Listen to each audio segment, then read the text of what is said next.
excluded from every family photo for 10 years, then my husband inherited everything. For 10 years, I was the woman standing outside the frame. Every Christmas card, every birthday banner, every happy anniversary, mom and dad post on Facebook, my husband was in the picture, my 2 kids were in the picture, and I was the one holding the camera, or fetching ice, or checking on the rolls in the oven at exactly the moment the shutter clicked. 10 years of being told there just wasn't room on the couch, or the light was better without me, or, next time, Rachel, we promise. 10 years of smiling through it, because that's what I'd learned to do. Then my father-in-law died, and a lawyer in a small wood-paneled office read a will out loud that put my name on every single asset the family had, the business, the real estate, the investment accounts, all of it, and suddenly, there was room for me everywhere. Welcome back to Family Karma Stories, where ordinary people face impossible family moments and walk out with their dignity intact. If you've ever been left out of the picture while still being expected to set the table, carry the load, and show up for everyone anyway, this story is for you. Stay with me to the end, because the ending is not what you think it is. Drop a comment and be sure to subscribe. But let me back up. Before the will, before the lawyer's office, before I understood exactly why I'd spent a decade being invisible in my own family's photo albums, I need to tell you who I was the year I married into the Whitfield family, because that woman had absolutely no idea what she was walking into, and I think some of you watching are going to recognize her. My name is Rachel. I'm 34 years old, and I'm a pediatric occupational therapist. I spend my days helping 5-year-olds learn to hold a pencil correctly, tie their shoes without a meltdown, sit still long enough to eat a full lunch without their nervous system short-circuiting halfway through the sandwich. It's slow, patient, unglamorous work. You don't see results in a day.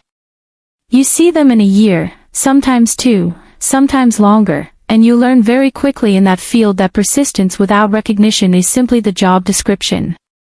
Looking back now, I think that's part of why I stayed quiet in the Whitfield family for as long as I did without making noise about what was actually happening to me.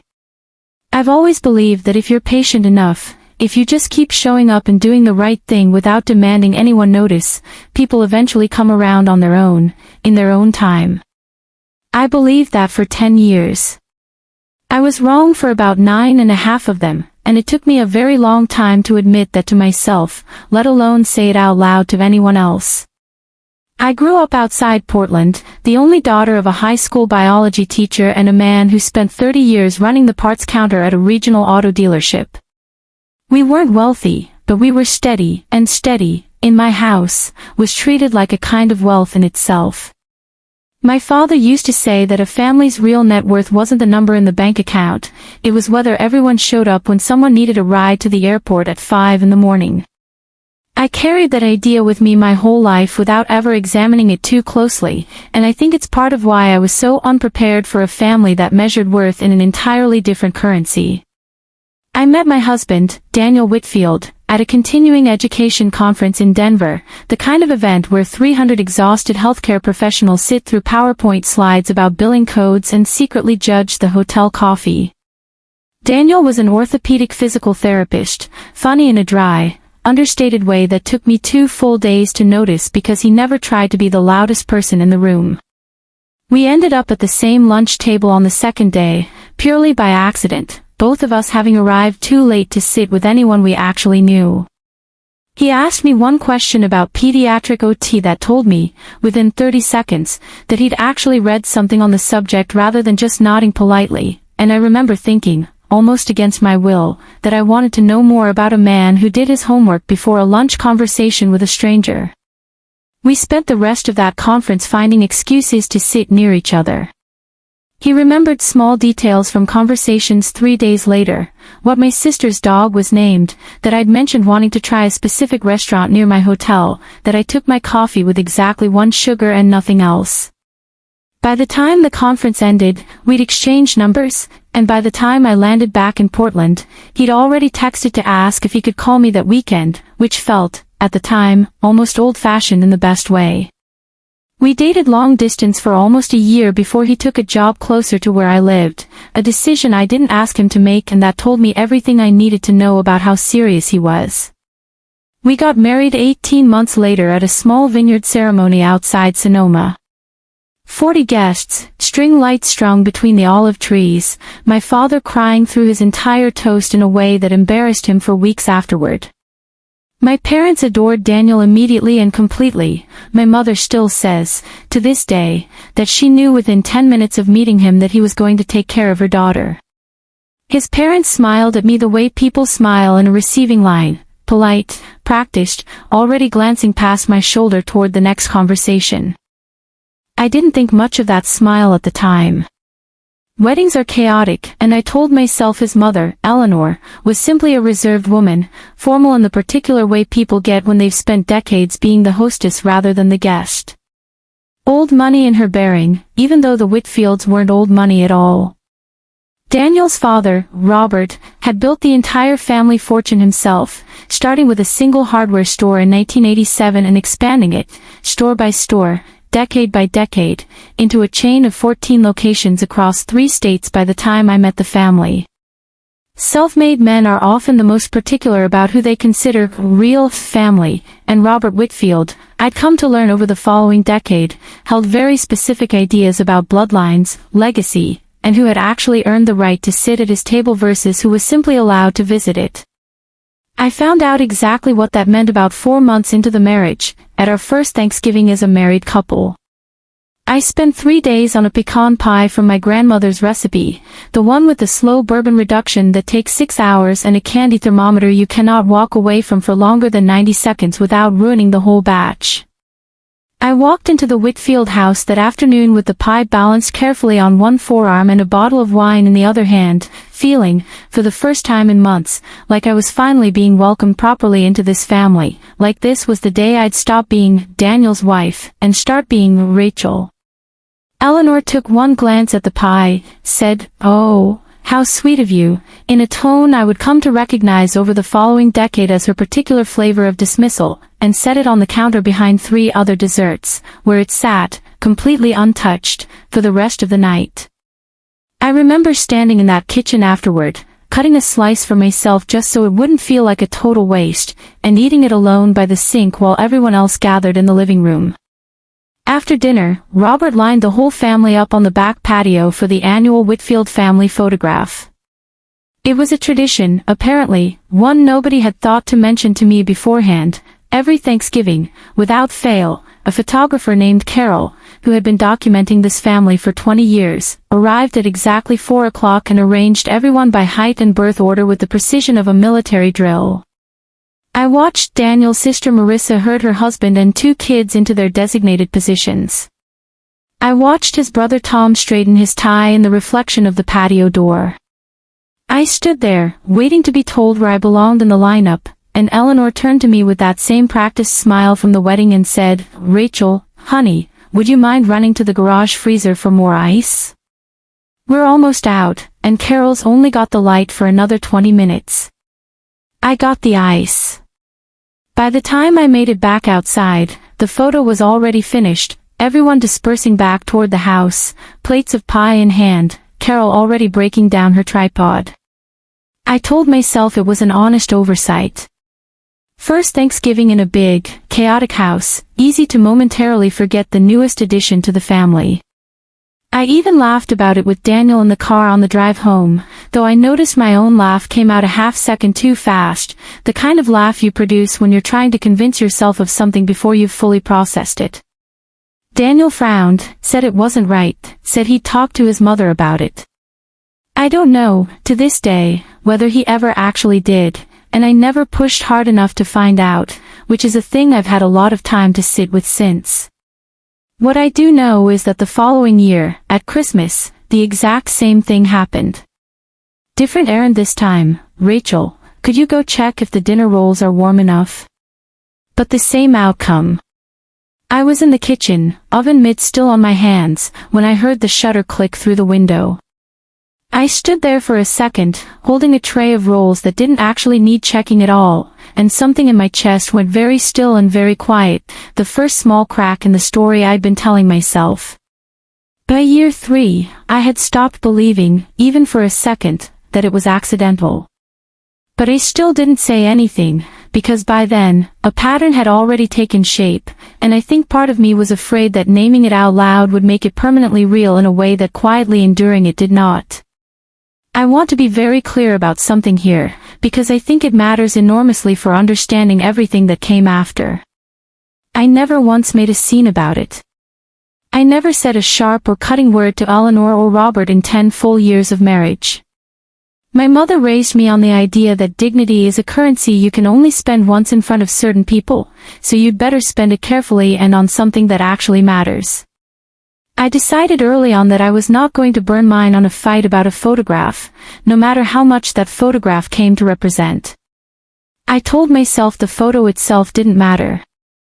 What mattered, I reasoned, was that Daniel loved me fiercely, that our marriage itself was solid ground even when his family's floor kept shifting under my feet, and that I showed up, fully and completely, for every holiday, every birthday, every single family emergency, including the week Robert had his hip replaced and I was the one, because it happens to be my actual profession, who drove 2 hours each way, every single day for an entire week, to help manage his physical therapy exercises properly, correcting his form, tracking his progress, doing the work a home health aide would have charged $400 a day to do. I never once heard a thank you that didn't arrive wrapped in a backhanded comment about how convenient it was that I had the free time, as though unpaid labor for a man who could not remember to include me in a photograph was somehow my hobby. There was a specific afternoon during that recovery week that I still think about. Robert was struggling through a set of hip flexor exercises I'd written out for him on an index card, sweating through his shirt, frustrated in the particular way strong, self-made men get frustrated when their own body stops cooperating with them. Eleanor came in with a glass of water, set it down beside him without a word to me, and said, "You're so lucky Daniel found someone in the medical field, Robert. Imagine if we'd had to pay for this." I remember smiling and saying nothing, the way I always did, while some small, tired part of me quietly filed that sentence away with all the others. I had 2 children during those 10 years, a daughter first and then a son. Both times, the hospital photographs, the ones the Whitfield circulated to their extended family, their neighbors, the ones that eventually found their way into silver frames on Eleanor's mantel, were cropped. Not maliciously cropped, she would have told you if you'd asked her directly, and one relative eventually did ask, years later. Just cropped, she said, for better composition. My daughter's hospital photograph shows Daniel holding her, exhausted and glowing, with Robert and Eleanor leaning in on either side, and if you look very closely at the far left edge, there's the corner of a hospital blanket that used to be draped over my shoulder before the image was trimmed down for printing. My son's hospital photograph is even more direct, Daniel holding him against his chest, Robert and Eleanor beaming on either side of that image, and, at the very edge of the frame, a single sliver of pale blue sleeve, my sleeve, from the spot where I'd been standing until, apparently, composition required otherwise. I brought it up exactly once directly, in year 7, over coffee alone with Eleanor at her kitchen table, the closest I ever came in a decade to naming what was happening out loud. I'd rehearsed the conversation in my car beforehand, the way you rehearse something you're afraid of getting wrong. I asked her, as gently and non-confrontationally as I possibly could, whether there was some particular reason I always seemed to end up just outside the frame of every photo this family ever took. She looked at me for a long moment, genuinely looked at me, the specific way you look at someone when you've already decided they're not worth the effort of a convincing lie, and she said, "Rachel, you're overthinking this. You're not a Whitfield by blood. It's not personal. It's just how family photos work in this family. Blood photos, and extended photos. You understand. Blood photos and extended photos." I want you to sit with that phrase for just a moment, the way I sat with it for years afterward, because it explained, in 11 words, an entire decade of small, deliberate erasures, delivered as calmly as if she were explaining a recipe. I drove home from that conversation and sat in my car in my own driveway for almost 20 minutes before I could make myself go inside. I didn't cry, which surprised me at the time. I think I was past the part where it produced tears and somewhere further along, into a colder, quieter kind of understanding. I never told Daniel exactly what his mother said that day. I know that might sound strange to some of you, so let me explain why. Daniel loved his family in the uncomplicated, grateful way people love the family that raised them well in every respect except this specific, quiet one. He'd had a genuinely good childhood, camping trips every summer, a father who never missed a Little League game, a mother who packed careful, thoughtful lunches. I didn't want to become the wife who forced him to choose between loyalty to me and loyalty to the parents who'd given him that good childhood, and some small, stubborn, exhausted part of me, the same part of me that spends 2 years teaching a child with cerebral palsy to independently hold a spoon, genuinely believed that if I simply kept showing up with enough grace and enough consistency, the Whitfields would eventually run out of reasons to leave me standing at the edge of every frame. My closest friend, Nadia, a family law attorney with essentially zero patience for slow-motion disrespect dressed up as tradition, disagreed with me on this point loudly and often. I remember one dinner in particular, maybe year 5, where she put her fork down mid-sentence and said, "Rachel, I watch people build entire legal cases around patterns exactly like this one. You keep describing individual incidents like they're isolated. They're not isolated. They're a policy. Your mother-in-law has a policy, and the policy is you don't count." I laughed it off that night, the way I always did, and told her I thought she'd been doing custody cases for too long and was starting to see conflict everywhere. She told me, more seriously than I'd ever heard her, that she hoped I was right, and that she'd rather be wrong about this than watch it keep happening to me for another 5 years. She told me, at minimum, 4 separate times across those years, almost word for word, "Rachel, you don't owe people access to your labor just because you're being gracious about the insult underneath it. You're allowed to be kind and still name exactly what's happening to you." I always told her it wasn't worth starting a fight over. She always told me, just as consistently, that silence has a cost too. I simply wasn't the one who was ultimately going to pay it. She was more right about that than either of us understood at the time. There's another moment I want to tell you about, from around year 8, because I think it shows something important about how thoroughly this pattern had settled into the family's bones by then. It was my daughter's 7th birthday party, held at the Whitfield house because Eleanor had insisted the yard was better for the bounce house than our own. I spent the morning setting up, hanging streamers, arranging the dessert table, managing the caterer Eleanor had hired but somehow not briefed on timing, so that I ended up coordinating the whole event anyway. When it came time for the group photo with all the kids and grandparents around the birthday cake, Eleanor called out names. "Daniel, come stand here. Marissa, get your two. Tom, where's your camera bag, get in the shot," and simply never called mine, even though I was standing 4 feet away holding a lighter for the candles. Nobody noticed. Not one person in that yard, including me, in the moment, said a word about it. It was only that night, washing frosting off my hands at my own kitchen sink, that I let myself really feel what had happened, that I'd spent an entire morning making my daughter's birthday possible and then spent the photograph itself standing just outside its edges, holding a lighter nobody remembered to ask about. There's one more incident I want to tell you about before I move forward, because I think it's the one that finally cracked something open in me, even though I still didn't act on it for another 2 years. It happened at year 9, on the family's annual trip to a lake house in Michigan that the Whitfields had owned for 3 generations, a trip I'd been included on every single year of my marriage, always as the one who packed the cooler, coordinated the grocery run for 18 people, and made sure the kids had sunscreen reapplied every 2 hours without anyone having to ask. That particular summer, Robert had decided to commission a formal portrait of the whole family on the dock at sunset, hiring a professional photographer to drive up from Traverse City specifically for the occasion. I remember helping everyone get dressed in the coordinated outfits Eleanor had mailed to each household weeks in advance. White linen for the women, light blue button-downs for the men, a color scheme she'd clearly put real thought into. Mine arrived too, a white linen dress, folded neatly in tissue paper with the rest, and I remember feeling, foolishly, genuinely touched that she'd included me in the planning at all. We walked down to the dock as the light was turning gold, the whole extended family, 18 people including the kids, laughing and adjusting collars and complaining about mosquitoes the way families do in that particular kind of chaos before a formal photo. The photographer began arranging everyone, and I stood at the edge of the group, waiting for direction the way I always did, and Eleanor turned to me, dock boards creaking under her sandals, and said, "Rachel, would you mind being the one to hold Bailey?"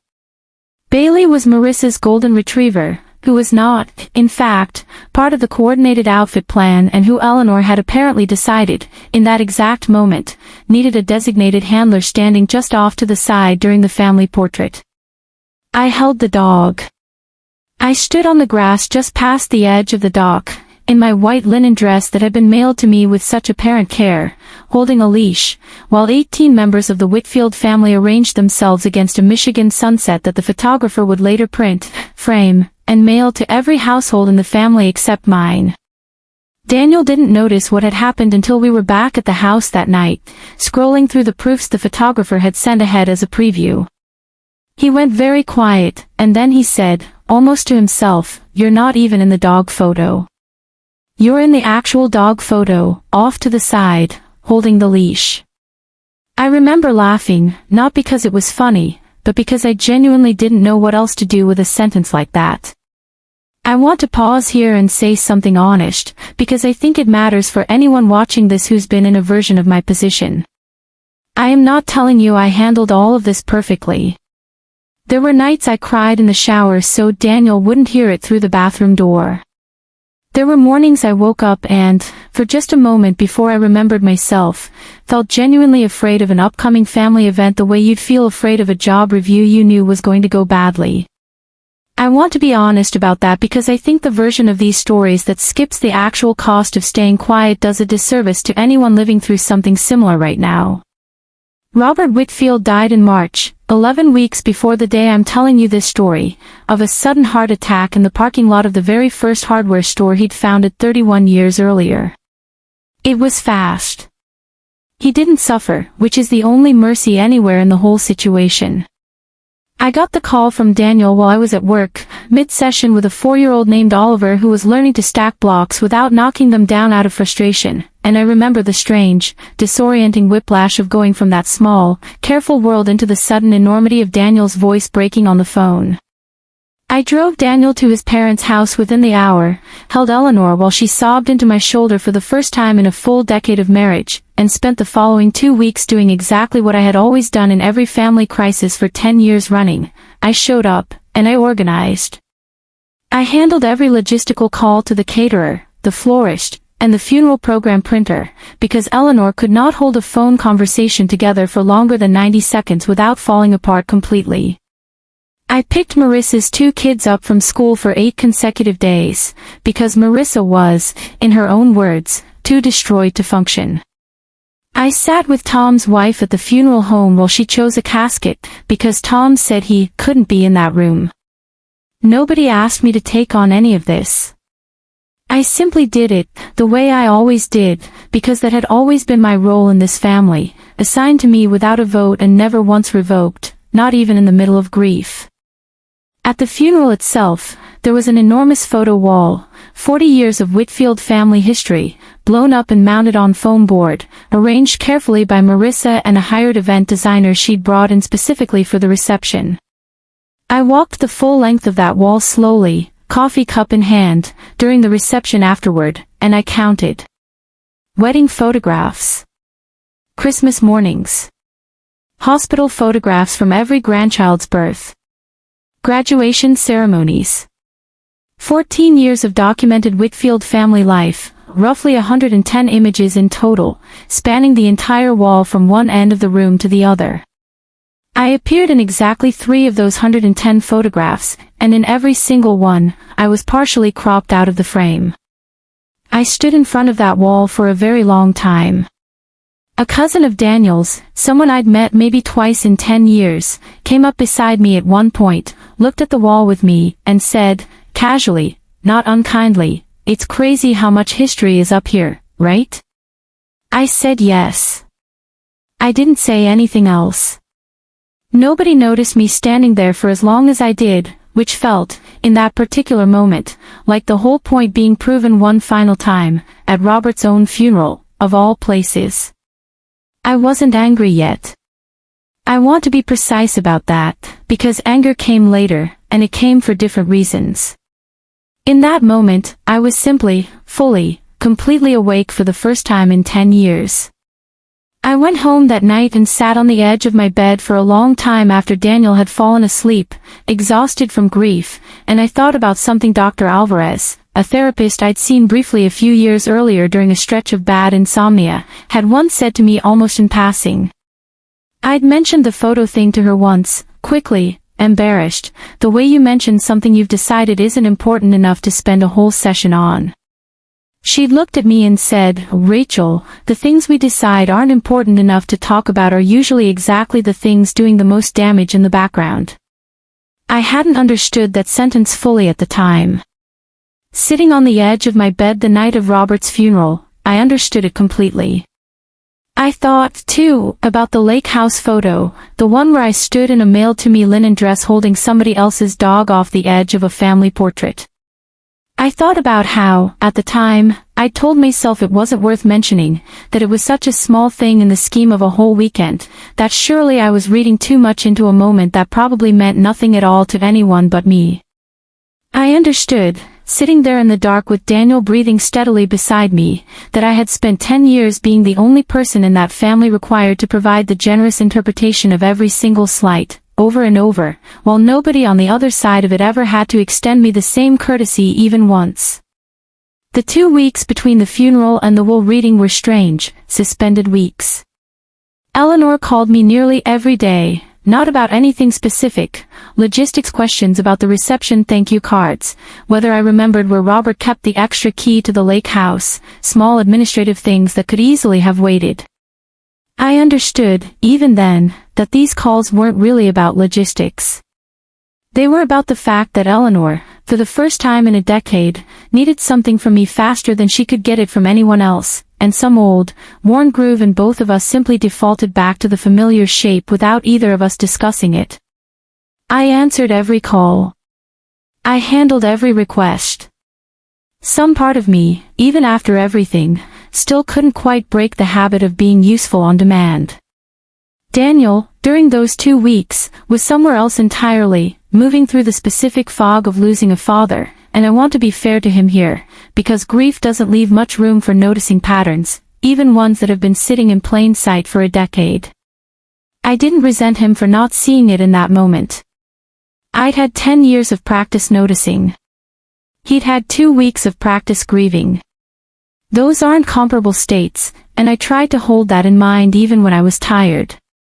The will reading was scheduled 3 weeks after the funeral, at the modest wood-paneled office of a lawyer named Harold Kessler, who had handled Robert's personal and business affairs for over 2 decades. I very nearly didn't go. It felt, instinctively, like Whitfield business, blood business, and some old, deeply trained reflex in me, 10 years of careful practice, nearly kept me home with the children while Daniel attended alone, the way I'd quietly stepped back from 100 smaller family moments before. Nadia called me the night before the reading, and I remember her voice going flat and serious in a way I'd rarely heard from her. "You're going," she said. It wasn't phrased as a question. "Nadia, it's a family will reading. I'm not blood. I don't think I'm even supposed to be in the room. You're his wife of 10 years. You've been managing that family's every crisis for a decade, completely for free, without so much as a thank you card. You are going, and you are sitting in that room like you belong there, because you do, and if anyone tries to seat you toward the back or leave you standing, I want you to text me the second it happens." I went. Harold Kessler's office was small and quiet in a way that made everyone speak in lowered voices without being asked to.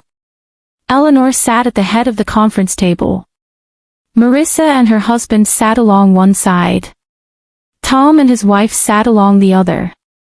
Daniel and I sat toward the middle, and I noticed, almost despite myself, that this was the very first time in 10 years I had ever been seated at a Whitfield table without being placed at the far end or near the kitchen door.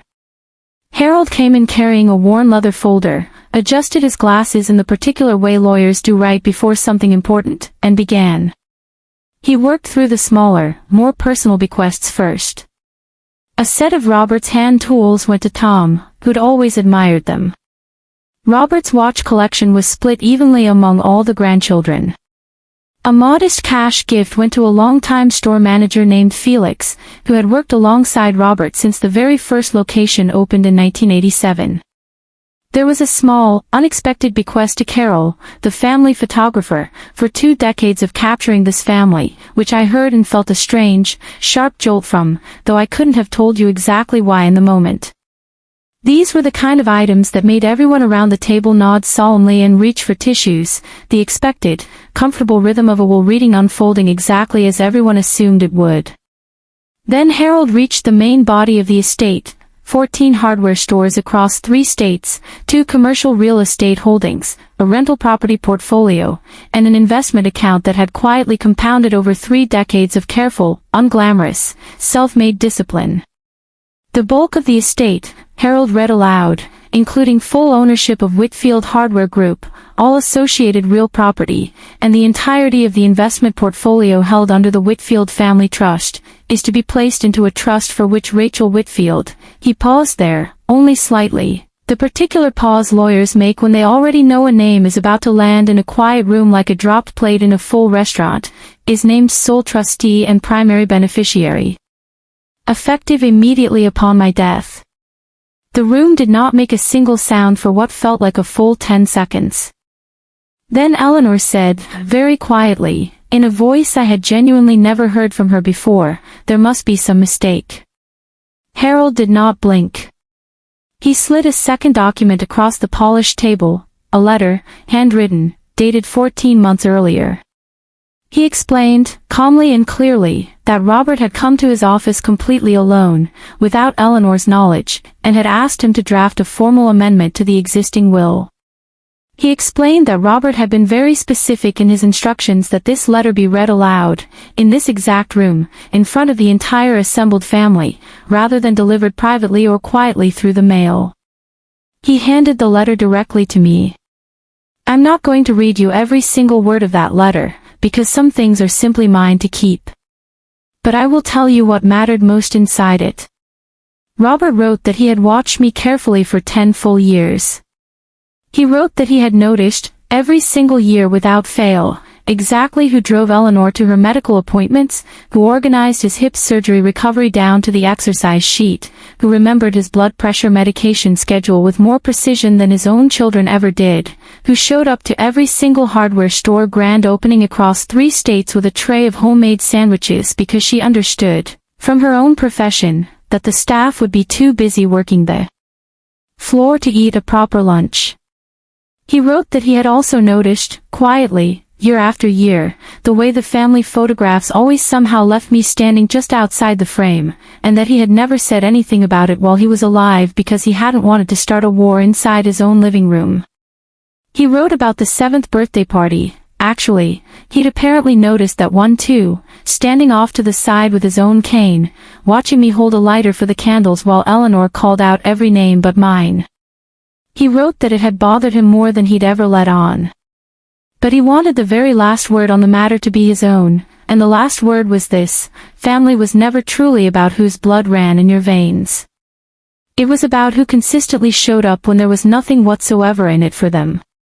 He wrote that I had been, in every meaningful sense, more of a true Whitfield than most people who actually carried the family name, and that he wanted the business he had built with his own 2 hands to end up in the care of the one person who genuinely understood what it meant to build something quietly, patiently, and without ever demanding credit for it. Marissa was the first person at that table to find her voice again. It came out thin, sharp, and shaking. This is insane. She's not even blood. I looked directly at her, and for the very first time in 10 years of marriage into this family, I did not feel the old, trained instinct to shrink myself down, to smooth the moment over, to quietly go fetch more ice from a garage freezer somewhere. I thought, instead, about that photo wall. 110 images. 3 of them containing nothing more than a sliver of my sleeve. Funny, I said, my voice steadier than I expected it to be. Your mother used to say almost exactly that to me. Blood photos, and extended photos. Eleanor's face went the color of the white tablecloth in front of her. I want to tell you about the 10 minutes right after that silence, because I think they matter almost as much as the letter itself. Daniel reached over under the table and took my hand, and I felt his grip shaking slightly, not from anger, I don't think, but from the particular disorientation of watching your entire family history get rewritten in front of you in real time. Tom didn't say a word the whole time, just stared at the table's polished surface like he was trying to find a crack in it. Tom's wife excused herself to the bathroom and didn't come back for almost 15 minutes.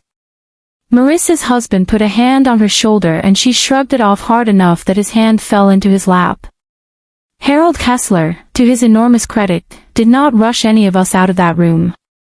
He simply sat quietly, folder closed, hands folded, giving the silence exactly as much space as it needed, the way I imagine he'd learned to do across 2 decades of delivering news that rearranges people's understanding of their own families in a single sentence. Eventually he said, gently, that he understood this was a great deal to absorb, and that his office would be available for follow-up questions whenever anyone was ready, individually or together. Eleanor stood up first. She didn't look at me. She gathered her purse, the same purse, I noticed, that she'd carried for years, and walked out of that office without another word to anyone, not even Daniel. Marissa followed her out almost immediately, already pulling her phone from her bag, and I would learn later that she was calling an attorney before she'd even reached the parking lot. Tom stayed seated a moment longer, and when he finally stood, he looked at me, really looked at me, for maybe the first time in 10 years, and said quietly, I always wondered why you kept coming back for all of it. I don't think I ever wondered hard enough. Tom's wife came back from the bathroom just as he said it, eyes red, and stood beside him without saying anything at all.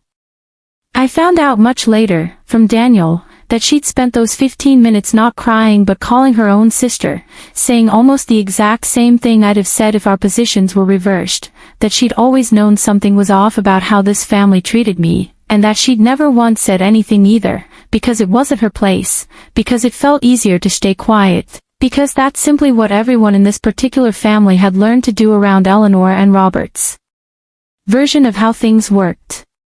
I don't say that to blame her.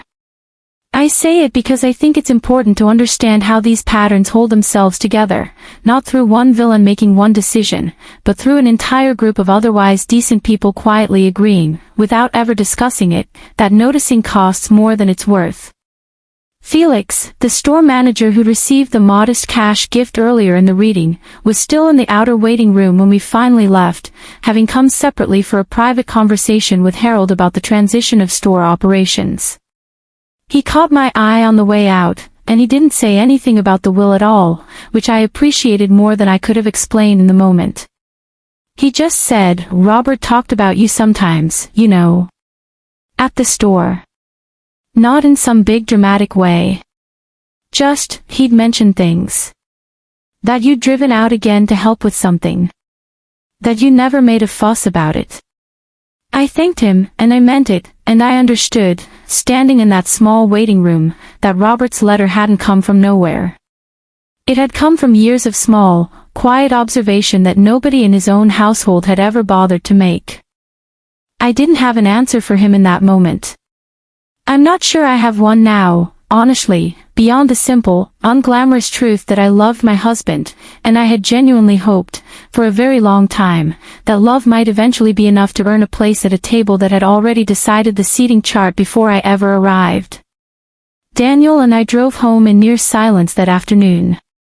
He kept glancing over at me at every red light, like he was waiting for me to fall apart, or maybe waiting for permission to fall apart himself. About 10 minutes from the house, he finally said, I don't know what to say to you right now, except that I'm sorry. I should have seen it. I think some part of me did see it, and I let myself not look at it too closely because it was easier. I told him I understood why. I meant it. I also told him something else, something I'd been turning over in my head since the moment Harold read my name out loud, which was that I didn't actually want an apology tour. I didn't want him spending the next 6 months punishing himself for 10 years of not noticing.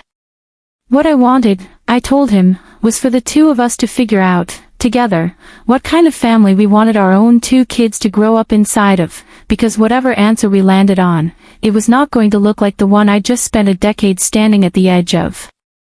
That night, after the kids were asleep, I sat at my kitchen table with a cup of tea going cold in front of me, and I thought about Nadia's voice from years earlier.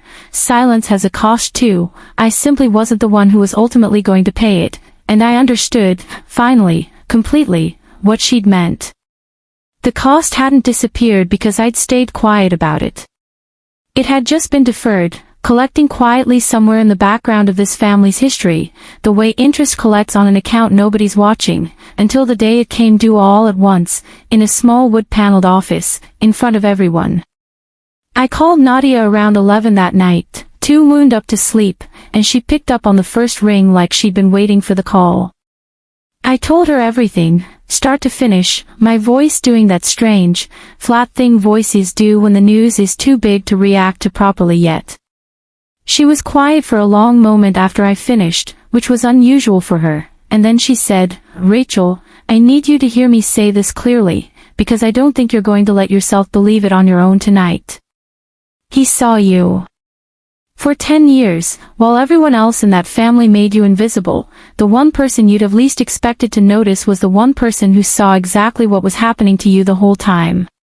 That matters. Let that matter, even for one night, before you start worrying about everyone else's feelings about it." I sat with that for a long time after we hung up. It's strange, the specific shape grief and vindication take when they arrive at the same time, tangled together so tightly you can't always tell where one ends and the other begins. I was sad, genuinely sad, that Robert was gone, sad in a way that surprised me given how complicated my relationship with the rest of his family had been. But I was also sitting with the strange, quiet weight of finally being seen, fully, by someone who had apparently been paying far closer attention than I'd ever given him credit for, and who had chosen, in the end, to make that attention permanent in a way nobody in that family would ever be able to argue away. I thought about calling my own parents that night and decided against it, not because I didn't want to tell them, but because I wanted one more night where the news belonged only to me, before it became something everyone else had opinions about. I knew, even then, that the coming weeks were going to be full of other people's opinions, Eleanor's, Marissa's, Tom's, and attorneys, maybe eventually the opinions of relatives I hadn't spoken to in years who would suddenly remember exactly how close we'd always been. I wanted, just for one quiet Tuesday night, to sit with it myself first. I'm going to stop the story right here, right at that kitchen table, right at that quiet, cooling cup of tea, because what happened over the following 6 weeks, the increasingly desperate phone calls from Eleanor, the attorney Marissa quietly hired to try and contest the will, the conversation I finally had with Daniel's mother when she showed up unannounced at my front door, and what I ultimately decided to do with 14 hardware stores and a family who had spent a full decade cropping me out of every single photograph they ever took. That entire story is coming in the next video. But I will tell you this much before we go tonight. I did not do what any of them expected me to do. I never do. If this story hit close to home for you tonight, if you've ever been the one standing just outside the frame while everyone else got carefully centered and celebrated, I want to hear about it. Tell me in the comments below, and tell me honestly, did you stay quiet like I did, or did you say something sooner than I ever managed to? And if you want to know exactly what I did with those 14 stores, what Eleanor said when she finally showed up at my door, and what happened the very next time the Whitfield family came to me needing something, make sure you hit subscribe right now, because that part of the story is coming next, and trust me, you don't want to miss it.